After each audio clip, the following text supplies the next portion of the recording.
This boasting will do no good, but I must go on. I will reluctantly tell about visions and revelations from the Lord. I was caught up in the third heaven 14 years ago. Whether I was in my body or out of my body, I don't know. Only God knows. Yes, only God knows whether I was in my body or outside my body.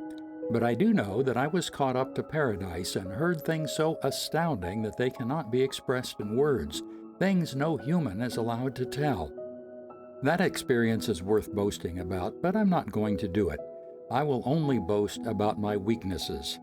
If I wanted to boast, I would be no fool in doing so because I would be telling the truth. But I won't do it because I don't want anyone to give me credit beyond what they can see in my life or hear in my message, even though I have received such wonderful revelations from God. So, to keep me from becoming proud, I was given a thorn in the flesh, a messenger from Satan to torment me and keep me from becoming proud. 3 different times I begged the Lord to take it away. Each time he said, "My grace is all you need. My power works best in weakness." So now I am glad to boast about my weaknesses so that the power of Christ can work through me. That's why I take pleasure in my weaknesses and in insults, hardships, persecutions, and troubles that I suffer for Christ. For when I am weak, then I am strong. You have made me act like a fool. You ought to be writing commendations for me, for I'm not at all inferior to those super apostles, even though I am nothing at all.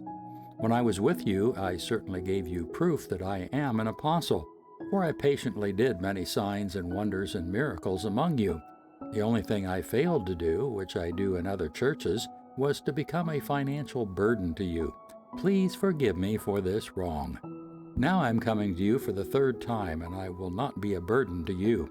I don't want what you have, I want you. After all, children don't provide for their parents, rather parents provide for their children.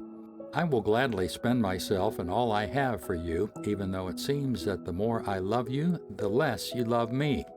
Some of you admit I was not a burden to you, but others still think I was sneaky and took advantage of you by trickery. But how? Did any of the men I sent to you take advantage of you?